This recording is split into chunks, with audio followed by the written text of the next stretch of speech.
Hello and welcome to Mostly Minnesota Music Podcast Edition. I'm Ann Tracy and I'm here with my co-host, Heather Baker. Heather Baker, yes, yay!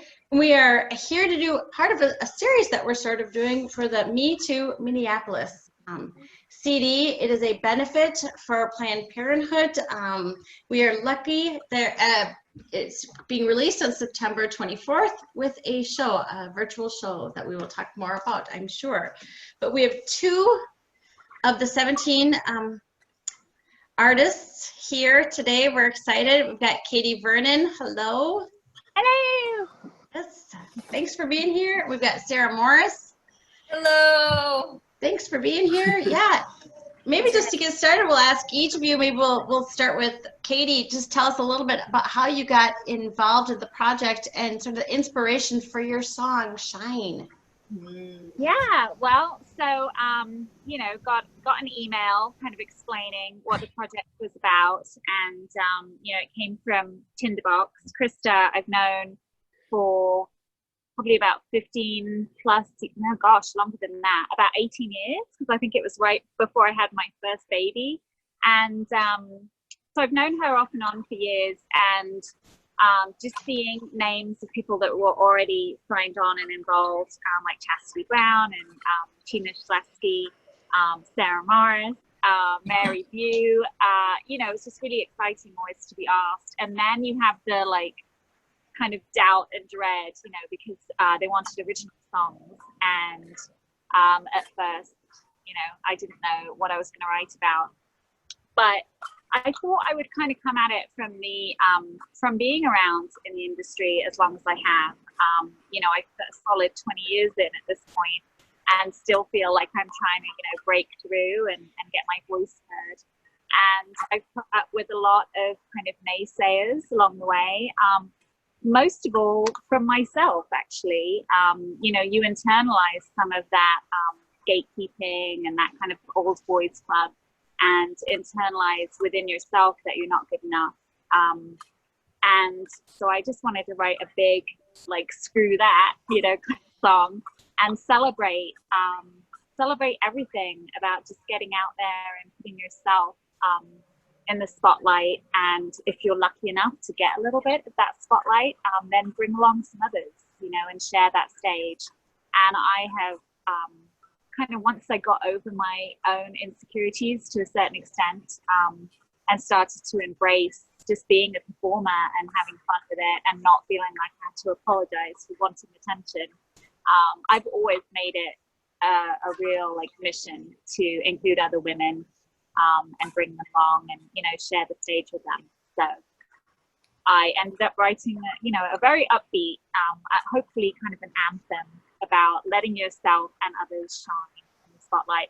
And I'm in such a shiny spotlight, I realize right now on my deck. This is unintentional, but very nice for my song called Shine. It's perfect. It's perfect. I can see, and you guys can't, that I'm going to be letting Ashleigh into this room. Yay! It will probably take her a minute. So Sarah, if you want to talk a little bit about how you got involved in the inspiration for your song. Oh, here we go. Ashleigh, welcome. Hello. Hi. Hello, thank you. I'm so sorry I was late. No worries, Ashleigh. Still, we're just glad that you can be here. Thank you. And Katy just talked a little bit about sort of how she got involved in the project and inspiration for her song, and now Sarah was just about to do the same. Yeah, I got introduced to the project, very similar story to Katy's, a message from Tinderbox. Loved the list of artists that were on there was, women that have inspired me. And then additionally, I really believe in Planned Parenthood, and so the opportunity to support them in some way was really meaningful to me. And I had a song that I'd written a few years ago that was kind of homeless in my musical life, and I'd written it inspired by how I feel like our president sometimes reminds me of my son when he was having a tantrum when he was 3. And so that's what it was about. I was like, I saw him on TV one day. I was like, gosh, that's also happening like kind of in my house, sort of. You know?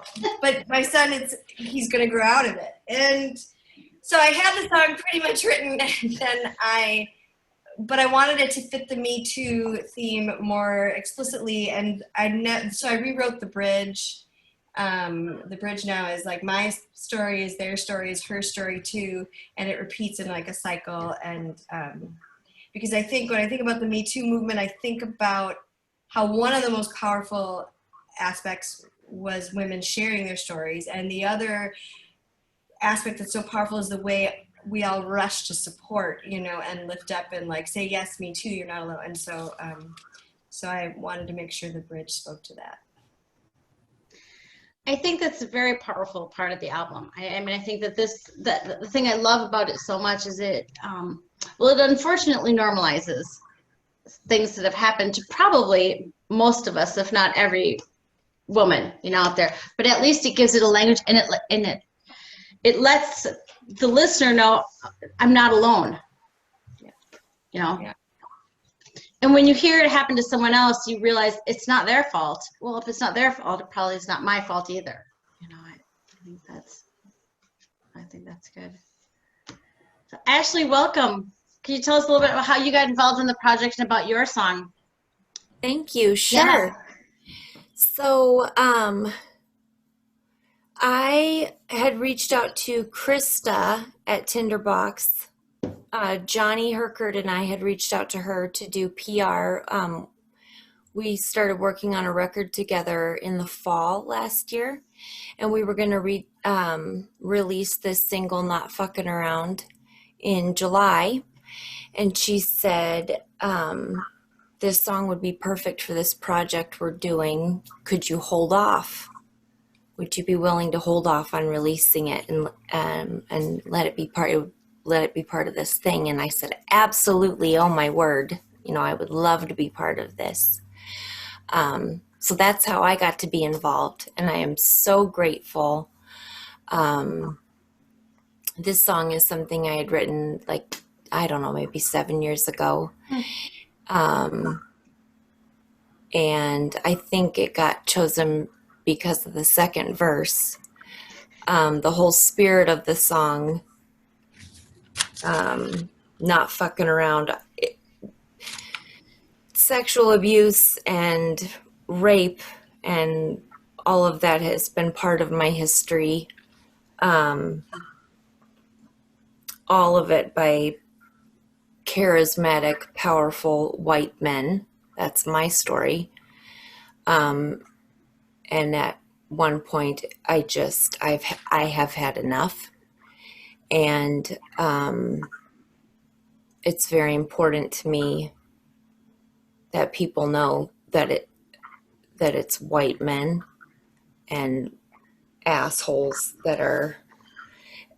It's very interesting to me that when I posted the Me Too thing and said something about it, I got some congratulations from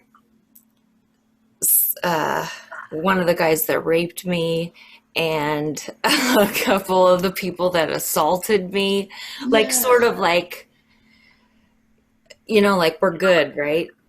I just think it's interesting.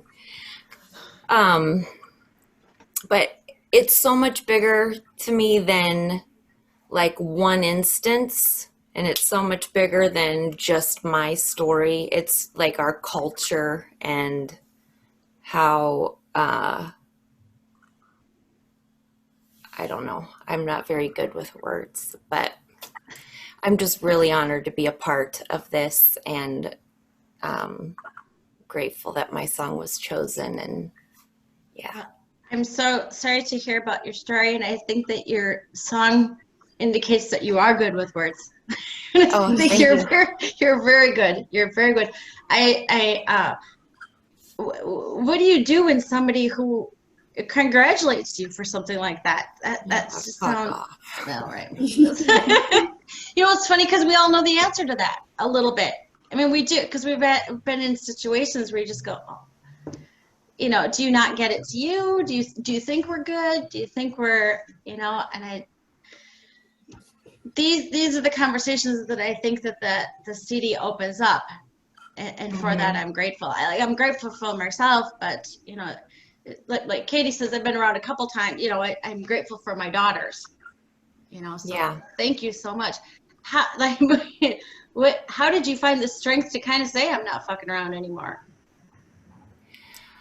I think it just like when you've had enough is enough.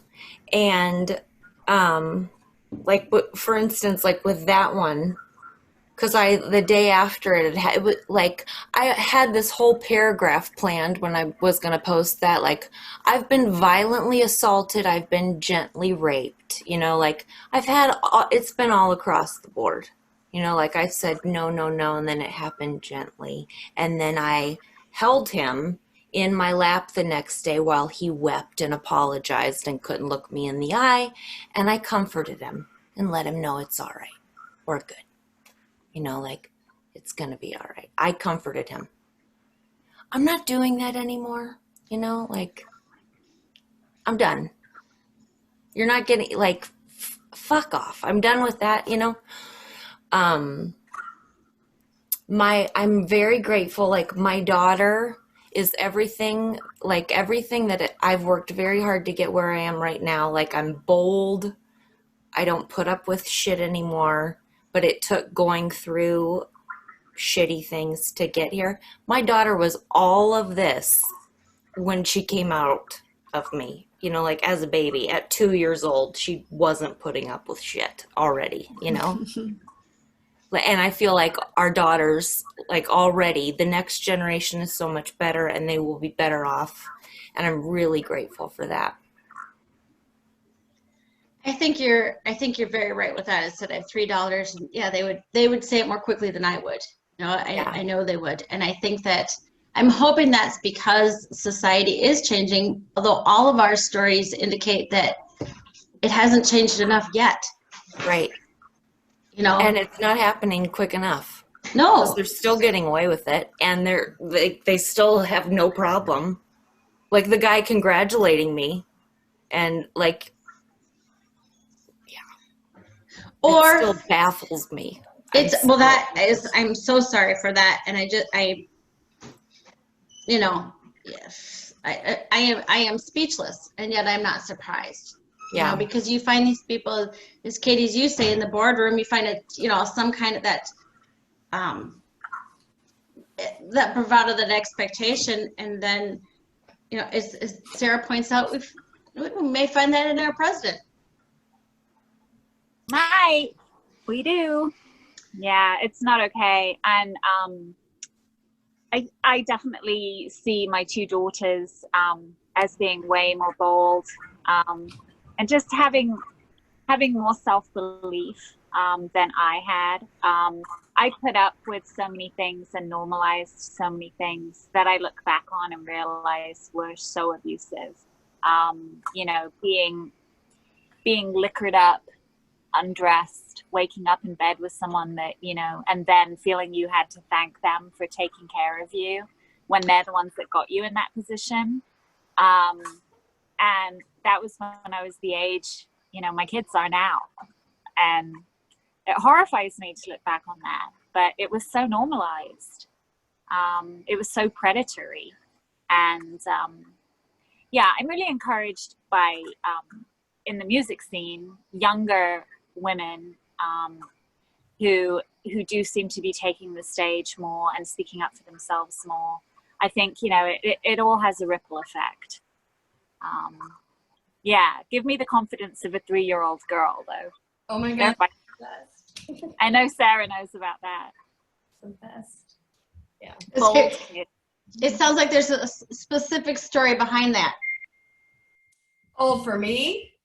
Millie, my daughter, when she's all those things too, just like you've spoken about your daughters, like she's just got such an ownership of herself that sometimes, you know, my mom will be like, well, you were like that until middle school. And I'm like, she's staying this way through middle school. We're making it through. And I'm also, you know, I have a son too, and I am so frequently like amazed at what compassion, like the way that he's growing up too, with his respect for her, the way like we have conversations about women's issues, or like the presidency a lot, at home, and the way he responds to things so thoughtfully, and so it could not possibly occur to him that like the fact that there's injustice like blows his mind, because like why wouldn't it all be like equal? He's just so, there's this, I don't know. So I mean, for sure, looking down to the younger generation is like such a way through, an inspiration. I do love that phrase. Give me the confidence of a 3-year-old, because I work in the tech field. I've been known to say, "Give me the confidence of a mediocre white male," which is a famous line.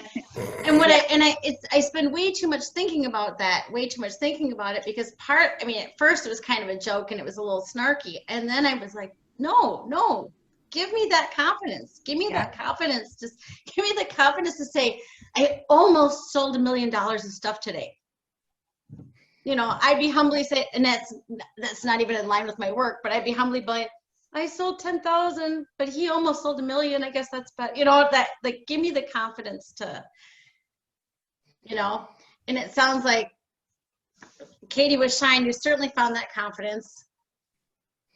And yeah, Ashleigh, I dressed up in a gold swimsuit and jumped around on stage, with my bandmates the other day. And, I'm a lot heavier than I used to be. I'm not getting any younger. And I'm definitely at that stage of life where I'm not fucking around with hating myself anymore. I'm not fucking around with trying to be, the ideal whatever anymore. I want to just celebrate life and not worry about society's expectations of what an older woman is going to be.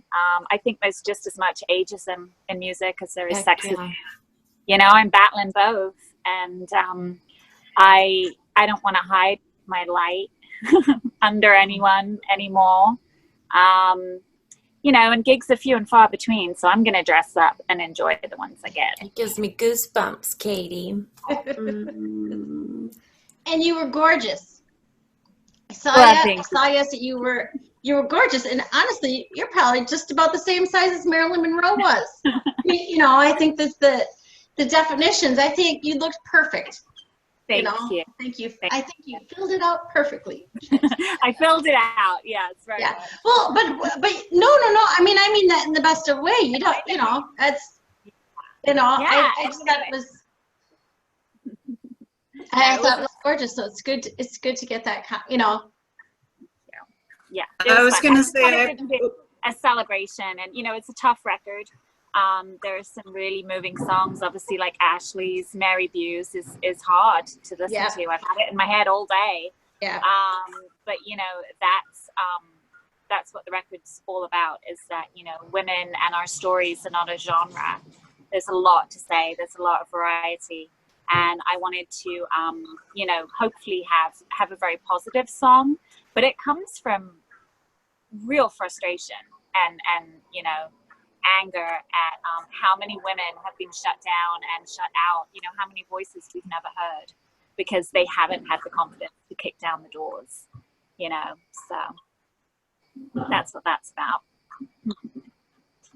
My neighbor's pulling in their trash cans. Sorry, it's very noisy. That's okay. And then Ashleigh, obviously you found that confidence too. I mean,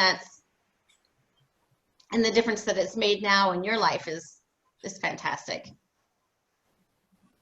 What do you mean? Sorry.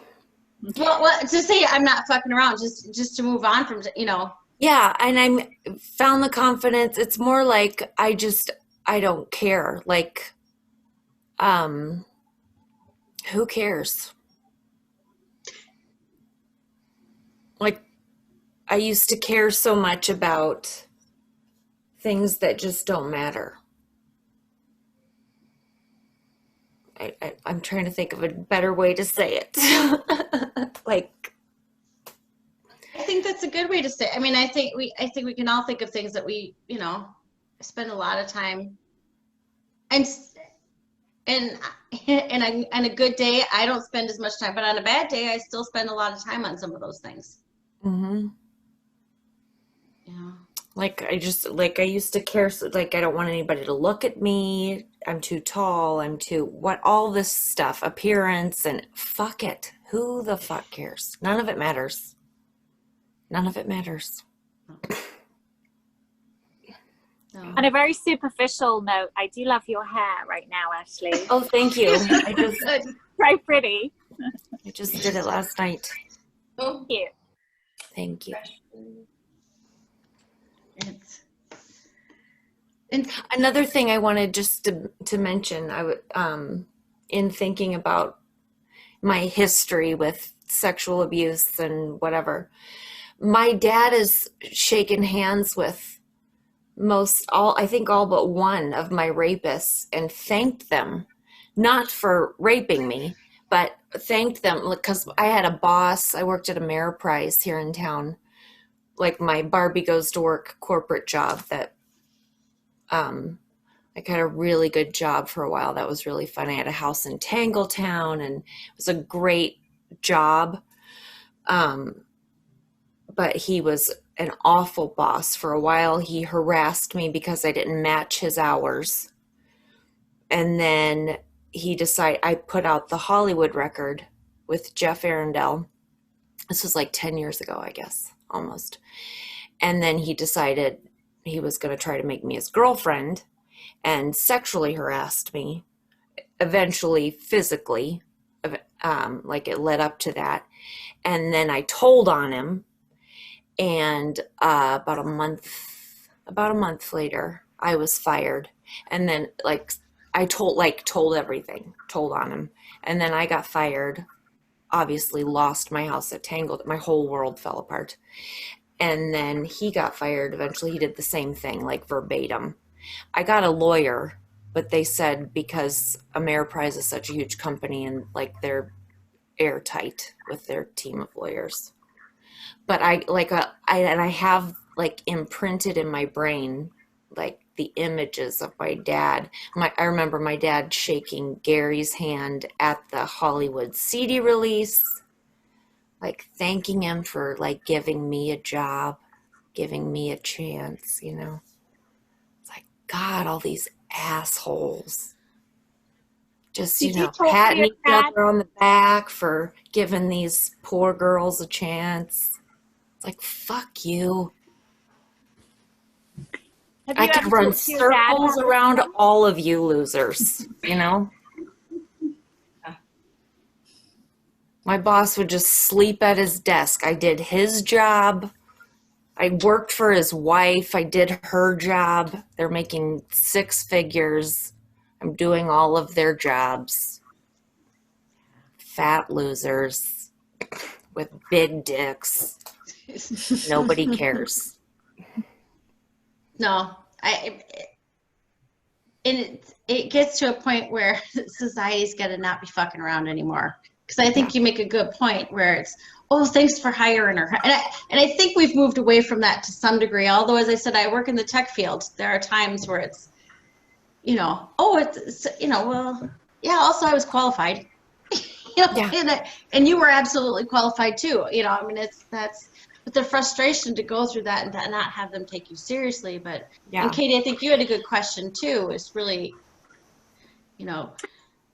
Yeah, well, I was just going to ask if you talked to your dad about it. And I love my dad, but my dad is old school. My parents are old school. My mom, homemaker, little flower, whatever, defers to my dad. My dad is a Trump supporter, jackass. I just can't even. And I've tried to have conversations about this stuff, but no, my dad's chauvinist. I haven't talked to my dad since September. Sorry. Yeah, I'm sorry. Right. Well, and I think that Trump has done more to divide the country in terms of, I mean, politically, but also in terms of things like this, that it's just, you know, it's made Thanksgiving impossible. you know, on the very lightest part of it, but it has made it difficult to, you know, which is. It's also triggered a lot of memories. You know, I had actually pretty much shut down some of my childhood memories of, you know, being abused in certain situations. And he really did trigger a lot of that. I was actually on NBC News right after the Access Hollywood tape because a tweet went viral about what his grabbing them, you know, by the pussy remark made people feel like. And it really did trigger in me a memory like, oh yeah, holy crap, that happened to me at church camp. You know, church counselor just, you know, was acting like he was giving me a cuddle. My mom had just passed away. I was 12 years old and he was giving me a hug, reached in and grabbed me. And so there I was, you know, talking about that on NBC News. And I thought, I don't want to be talking about this. I don't want, you know, I mean, I chose to do it because I thought it was important. And I think it's important. That's why I'm on this record to talk about these things and to say, me too, you know, guess what? You know, in the whole movement, you know, we mustn't forget, you know, where it came from and it predated, you know, that. But, you know, just the power of saying, yeah, that happened to me is also a horrible thing to have those things dredged up. And, you know, luckily for me, you know, it was mostly just dickheads making bad moves. And you know, I feel like I got out unscathed, but I've had a lot of shit happen, you know, that shouldn't have happened. And that's all become just part of our everyday, you know, discussion in good ways and bad. It's good to talk about things, but it's horribly unsettling for people that, you know, wanted to move past some of that stuff too, to have it on the nightly news and have your, you know, middle school kids say, why did the president say that? You know, why is there a porn star, you know, on the news? Not shaming porn stars, but shaming the men that use them and lie about it. I think a huge reason why this is still a problem is because it hasn't been talked about. How it's been dealt with every generation prior to this is you do not speak about it. You don't speak about it. The reason my dad and I haven't spoken since September is because I brought up something that happened to me when I was a child to my mom. She told my dad, then my dad wanted to confront me about it when we were alone. I brought it up to my mom as a way to try to connect with my mom because I knew the same thing had happened to my mom. She did not want to talk about it because they don't talk about shit. You know, I've been reaching for my mom for years, trying to connect with her. And my dad was not having it. And my dad said to me, this is what my dad said to me. What happened? This was something that happened to me when I was 3. And he said, what happened? You always used to flirt with him. You liked him. Gross. And that's when I flipped and then whatever. I flirted with him. I was 3. What? You know, you can't talk to somebody like that. But 3-year-olds don't have the capacity to do that. Right. They don't have the. Right. But people just didn't talk about it, and this shit has been rampant. Sexual abuse, all of this terrible crap, and had people been able to talk about it, or, you know, like when kids would speak up, or people, you know, nobody did anything. Well, so I just talk about it. Yeah, I'm so sorry that would have happened to you, and I think you're right in so many ways. If nothing else, if one kid would tell the next, don't go into Mr. So-and-so's office, just don't do it. Don't go into this, you know, don't get the job at the grocer, just don't do it. Don't, you know, and talk about why. That would absolutely prevent some of it from happening. And I think that just down to that basic. But that means taking away the shame and the guilt and the stuff that somebody will put on you. And some of that is society, and some of that is the predator will put on some of that, or even worse. But the kind of the best case scenarios. Have you sent your mom one of the CDs? No, not yet. I need to, Good. where do I need to pick them up or something, right? Crystal, good. Yeah. Crystal hook you up. I think Crystal. Yeah, they're so pretty. I will say, They're really Ashleigh, pretty. I'm so excited your song opens it. Like, I just feel like it adds, it's just like the perfect It's go. It's Oh, so, I'm excited to listen to it. Like so pop good. it in and listen. It is an awesome CD from front to center. Everybody has got a different story, and as I can't remember, Katy, whether it's you or Sarah, it kind of belies the fact that women musicians, that's not a genre. I always say that Yeah. over and over. I think it's so, you're right, like that it's loud on here, right? Like, because it is so diverse. I'm sorry, the green screen makes it hard to see, but it is. It's I'll hold so, mine for you while you talk. it is so beautifully diverse genre-wise. It's just, and quality is just like top to bottom, like so high. It's beautiful.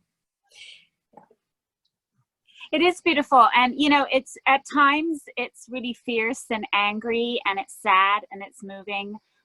It is so many different things. You know, I hope that people, you know, don't think it's going to be like, you know, it's going to bum them out. Like, I hope that it upsets people. I hope it ruffles some feathers, in all the right ways, because we have stories to tell. And I think, you know, it's really an enjoyable listen. I've had it in my car, you know, driving to work, feeling pretty fierce and inspired and moved.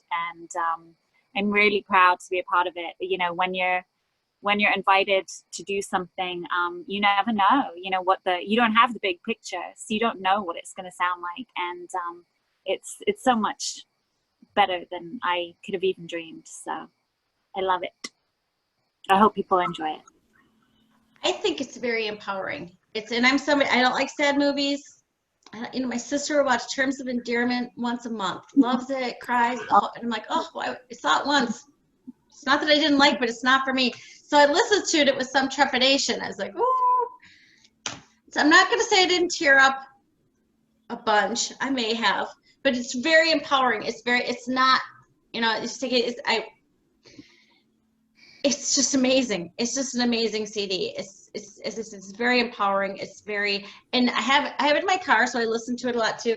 And I often drive my 16-year-old around, so it brings up a lot of conversations with her in a good way. And that's when I can get my hands on more, I might send them to my other girls in Canada who are in college there, you know. So I just think it is a time where people can recognize that this is, and some of it is recognizing where we've been and where we're going too. You know, I think there's some, because there's a lot of different ages on here too.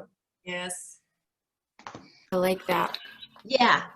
You know, I especially like that because you just by definition, you have a different view of it. Society has changed, thankfully. But I think this will help leapfrog a lot of the I hope conversation. so. Yes. And I hope that I didn't sound like I was saying people shouldn't talk about it. I was just saying, you know, it's difficult to talk about. And but yeah, absolutely, people have to shine a light. And you know, it's not the boogeyman out there. It's friends, it's family. You know, the more you talk about it, hopefully it's not only like, you know, don't go in Mr. McGregor's field. I think that's a Peter Rabbit reference. It is absolutely Peter Rabbit. You know, it's also, you know, normalizing, you know, kids that don't know any better and, you know, need to be able to recognize behavior that's not normal in their own homes, because that's the biggest, usually, minefield for people, is with their own friends and families. So Yep. Talking about it is absolutely, hopefully, going to get more and more normalized. Because it's and Ashleigh's story sort of indicates that we need to talk about it with kids young. Yeah. You know, I mean, you know what my family has for Thanksgiving, that's the normal Thanksgiving, in case you all didn't know that. You know, what you have in your house is normal, and so you need to be alerted to the fact when it's not. You know, you need to have a heads up to say that that's a little different than how other people are doing it. Yeah.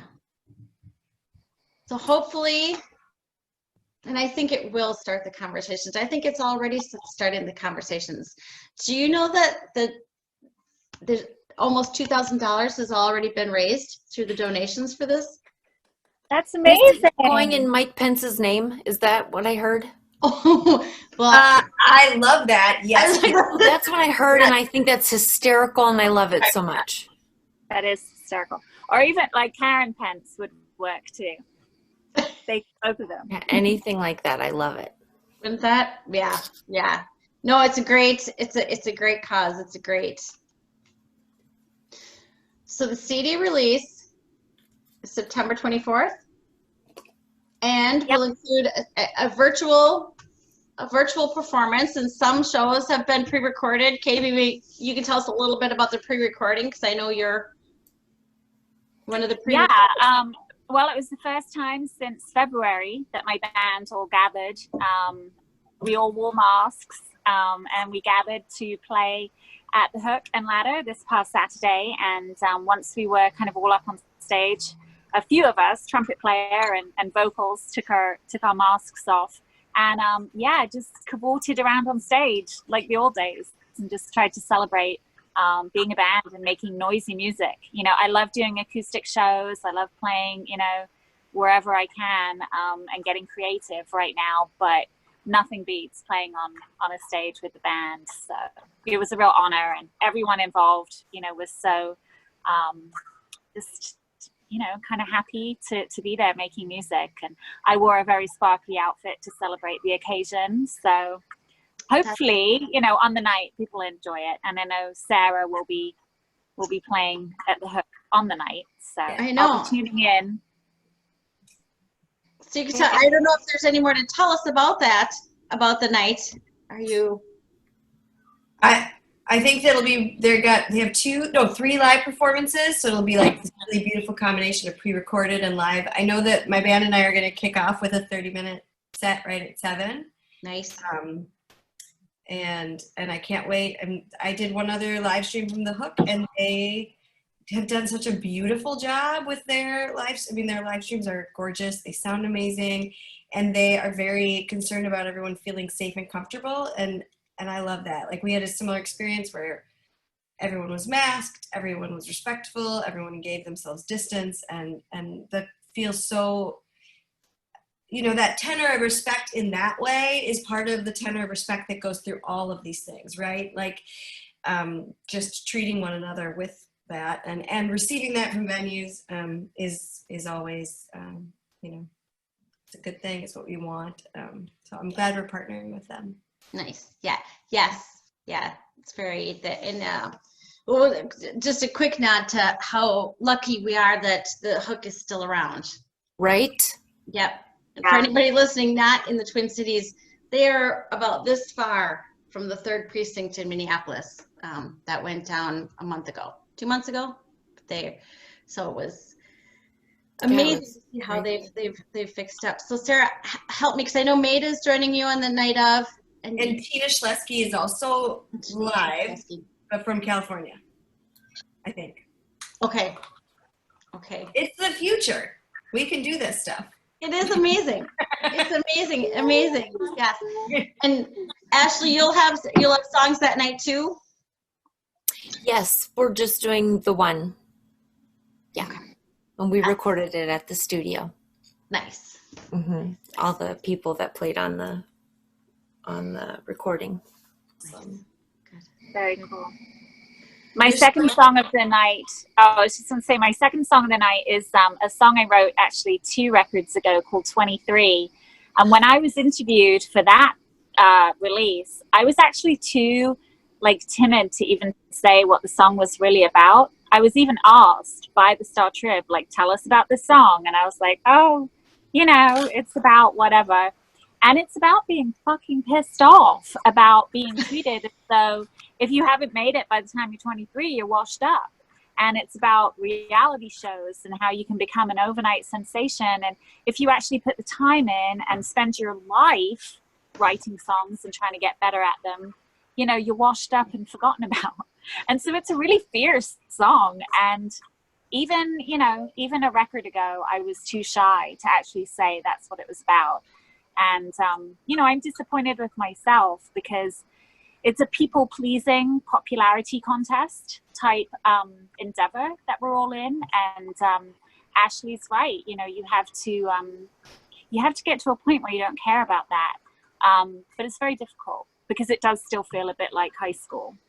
And you want everyone to like you. And I'm definitely over that myself too. And so I thought I gotta give that song its day and put it in there because, you know, it's very much in line with what, for me, I think this whole record's about, which is just reclaiming your voice and saying what you want to say. I think that's good. Yeah. But don't be disappointed in yourself. You've done it now. I've done it now. I always say, always be learning. Always be learning. It's true. You know, that's good. I'm going to remind people that they can get tickets. Soon they will be able to get the CD. They can make a donation. Yay! On me2minneapolis.com, I believe. But if you search for Me Too Minneapolis, if you had, and I'll start. Sorry, did you say that? And you can also pre-order it already on Bandcamp. Oh, thank you. So you could get a physical copy or a digital download, like if you go to the Bandcamp, which is probably linked from the website. But then also, I don't know when this is coming out, but on Friday, Bandcamp is waiving all their fees. So it's a great day to buy any and all music because then more of the money goes towards the project. And Awesome. Yay for Bandcamp for doing that. So September 4th. Yes. Sorry that I interrupted. No. I just wanted to give that information and kind of give each of you the opportunity, if you had some words of wisdom to give yourself, give a younger version of yourself some advice. And I don't care if we're talking 3 years ago or 30 years ago. What advice would you have for yourself? I would tell myself to stop drinking earlier. That's solid advice. I would tell myself to let yourself feel your feelings and speak your truth. I have been drinking beer throughout this, but it's actually alcohol free, in case anyone's wondering. But yeah, I think just not be afraid to speak your truth and definitely quit numbing yourself. That's probably my biggest one. I spent a lot of my life trying to numb my feelings, which is not, We are glad you're here, fully feeling. It's good. I'm feeling it. It's not easy. yeah. 2020 is not one. I gave up drinking in 2016. I was like, why? it was a bad year. It's been hard. I'd say trust your intuition. Your first feeling is the right one. Yeah. Love that. I was like, I need all the advice that that we kind of talked about because I'm not always at the not fucking around stage, but I want to be. But I was gonna say, telling my younger self that things just take the time they're meant to take, and you'll get where you're gonna get. You know, like I think I often feel like a late bloomer, kind of like because of the when I got into music, and I felt weird about that for a long time, and now I feel empowered by the fact that my story took the path it did. So, yeah. Things are going to take as long as they're going to take, and it's always the right time to trust your instincts. It's always the right time to start your music. It's always the time to start your feeling. And I think and those are the lessons that we learned. It's a good lesson. Thank you all so much for being for us. Thank you for sharing so much of yourself. We appreciate that very much. So, and I look forward to the September 24th. Thank you. Yes, me too. Thank you for chatting with us about it. Thanks.